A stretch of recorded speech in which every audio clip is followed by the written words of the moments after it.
the first time I saw ancient forest, a place that I love with trees significantly bigger than this room, vanished. There's this cacophony of life, this orchestra, this symphonic roar of life that you get in the morning, especially in the morning in the Amazon. And when you hear that silenced, it's one of the most horrific things that you can experience, because places that we loved, trees that had been standing for 1,000 years, species that had never been described by science, were all incinerated. And I said to JJ, I said, how do we, this can't be allowed. This can't possibly be something that's permitted. And I said, isn't there somebody that we can call? And we were standing on the side of the river, and he leaned forward, he looked this way and he looked that way, and he goes, do you see anybody?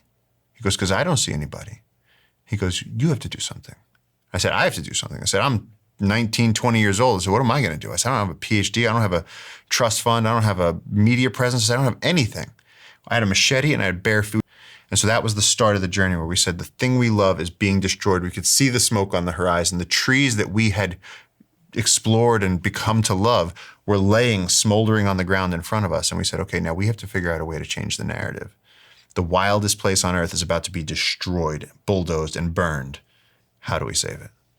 And so that's where, when you ask the question of how does life in the jungle sort of translate to what your listeners are going to find interesting, it's taking on a task that's so gigantic that at the start of it, we couldn't even come up with it. We couldn't even conceptualize how it could be possible, even with the right tools.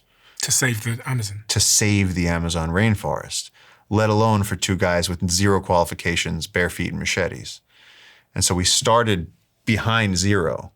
And today, we're at the point where we've turned loggers and gold miners into conservation rangers. We're protecting 130,000 acres of the river. We're on the cusp of creating a national park. Me and JJ are the directors of Jungle Keepers, and we're about to make history because we're going to save the entire watershed and all the trees and animals and heartbeats that are left. And that's the story that I'm trying to tell.